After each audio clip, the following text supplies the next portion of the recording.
Welcome to the Deep Dive. This is where we take the information you send us, dig into it, and pull the key knowledge you need fast. Yep. So today, we're looking at a really interesting real-world test.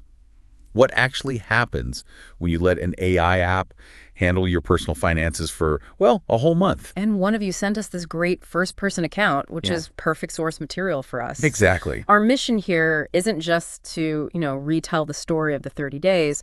We want to unpack what this experiment really tells us about AI and our money habits. Right. The good, the bad. The potential benefits, the drawbacks, and what you listening can maybe take away from it all. Yeah, so the source is this really engaging article. It details someone's month with an AI finance app. It's called Cleo. Mm-hmm.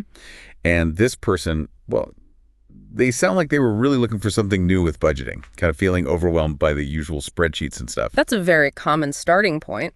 And the idea of an AI stepping in.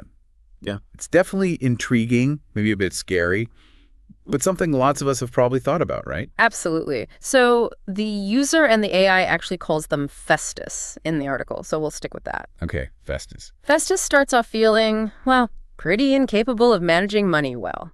Some recent overspending seems to have been the trigger. Been there. Right, that feeling of lost control, it really pushes people to look for new solutions. Spreadsheets, advisors, or here, AI.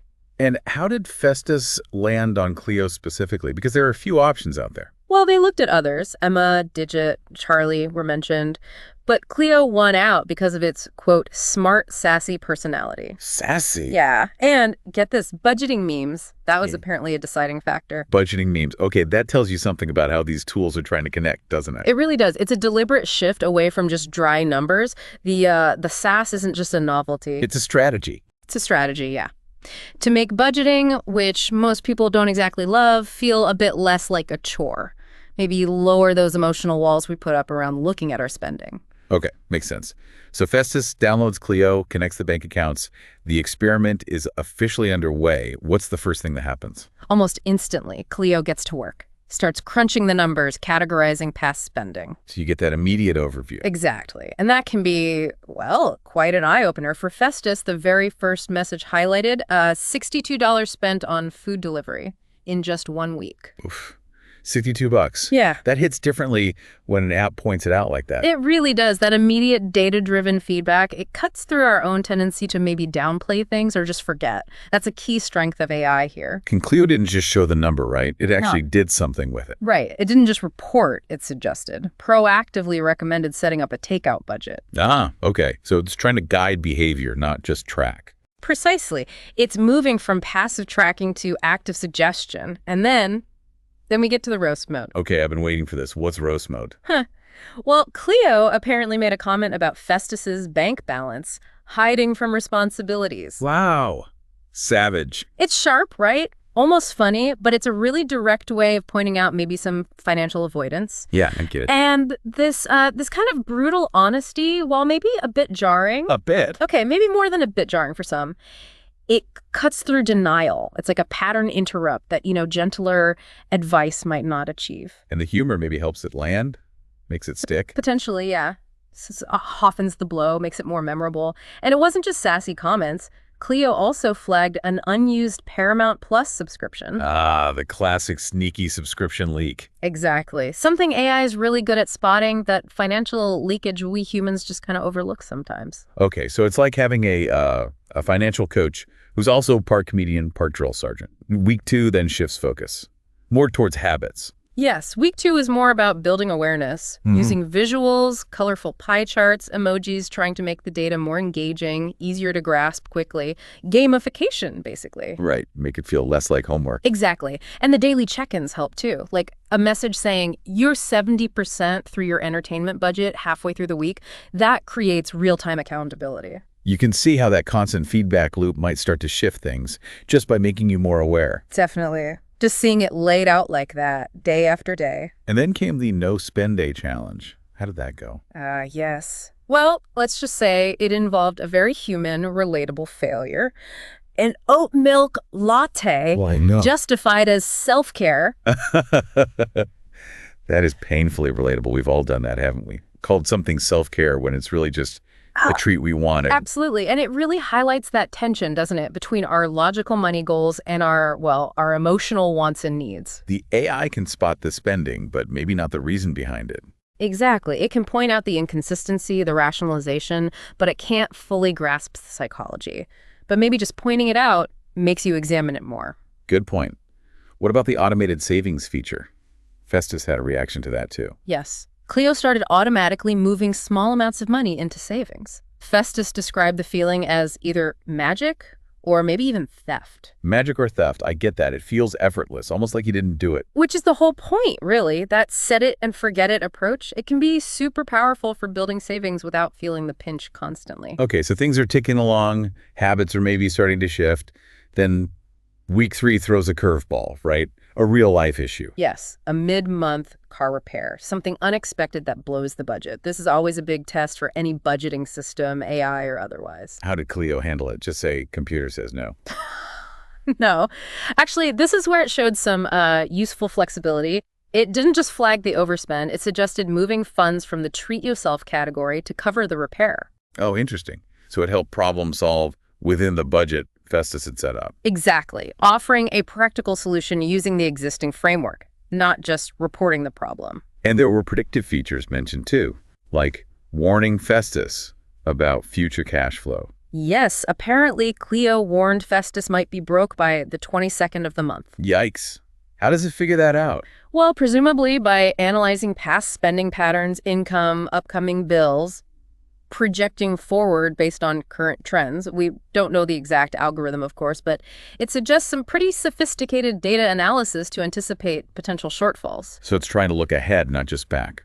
Right, and it provided other analytics too, showing areas where spending could maybe be cut, reminding about that unused subscription again, helping set financial goals, a more comprehensive picture. Okay, so after navigating the car repair and getting these warnings, how did things look by week 4? Was there a light at the end of the tunnel? Yes, definitely. The results reported by Cestus were actually quite positive. Bills got paid on time, which is key. Always a win. Savings were achieved, $84 automatically saved, which might not sound huge, but it's $84 more than maybe would have been saved otherwise. True. Effortless savings. And even dining out, often a budget buster, came in under budget. Just barely, but still. Hey, under is under. Exactly. But maybe the biggest win Festus mentioned was just finally having clarity, really understanding where the money was actually going, especially those small, sneaky spending habits. The death by 1,000 oat milk lattes or whatever it is for each person. That clarity is huge, isn't it? Often the hardest part. It's fundamental. You can't really change what you don't clearly see. And Cleo apparently gave a progress report too, noting a 42% reduction in impulse spending for Festus. 42%. Wow, okay, that's a concrete metric. Yeah. What does that number suggest about why this worked? Well, it really points to the power of that consistent tracking combined with some level of accountability. Even if the accountability is just to an app. Apparently so. The AI provides the constant awareness through monitoring, and just its presence, even digitally, seems to create a sense of being observed, which nudges behavior. Interesting psychology there. Okay, so let's try and boil this down. If we look at the whole 30-day experiment, what were the main takeaways for Festus? What did they really learn? Okay, several things stand out. First, that unbiased, data-driven feedback from the AI, the brutal honesty, was seen as really valuable. Even the roast mode? Even the roast mode, seemingly. Second, the automation for savings was super effective, took the effort out. Set it and forget it. Third, the real-time tracking just made spending habits much more visible, unavoidable almost. Fourth, the conversational style, the memes, the sass, it actually made budgeting feel less like a drag. Made it more approachable. Yeah, and finally, it provided consistent accountability. Someone or something was always watching the budget. Right. So that brings us to the big question then. Based on Festus's experience, should you, listening right now, consider letting an AI manage your money? Well, looking at this one account, there are definitely some appealing potential upsides. Like what? Like the speed and accuracy of the analysis, how little effort it seems to take once it's set up, and maybe even the fun factor compared to staring at a spreadsheet. Meme factor. The meme factor, right. Yeah. But, and this is really important, but AI is a tool, a potentially powerful one, but still just a tool. Its effectiveness really depends on how you use it and what your own goals are. It can't fix everything. Exactly. It can give you amazing insights, automate stuff like savings, keep you honest maybe, but it can't replace basic financial sense or responsible decisions. Festus made a funny point about that, didn't they? They did, noting that Cleo can track how much you spend on, say, a stress relief massage gun, but it can't actually stop you from clicking buy if you're feeling stressed out. Good point. It's an assistant, not a willpower implant. Mm. So, summing up the whole 30-day AI finance journey for Festus. Overall, despite maybe some initial discomfort with the directness, The roasting.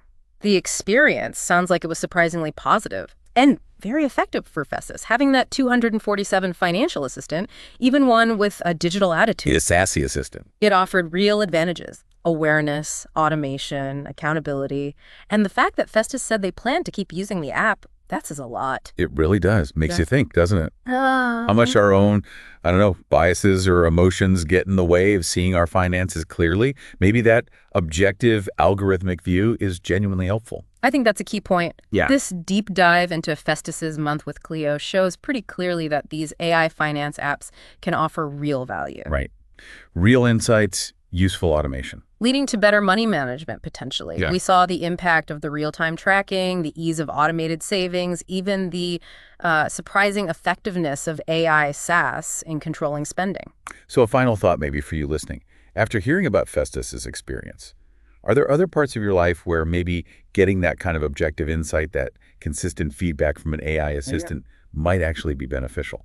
Maybe things like, fitness tracking, or learning something new, or even just managing your time day to day. It's definitely a fascinating question to ponder as this technology evolves. Indeed. And listen, thank you for sending in this source material. It really allowed us to dig into this intersection of AI and personal finance, which is changing so fast. Absolutely. We look forward to exploring more topics like this with you next time on The Deep Dive.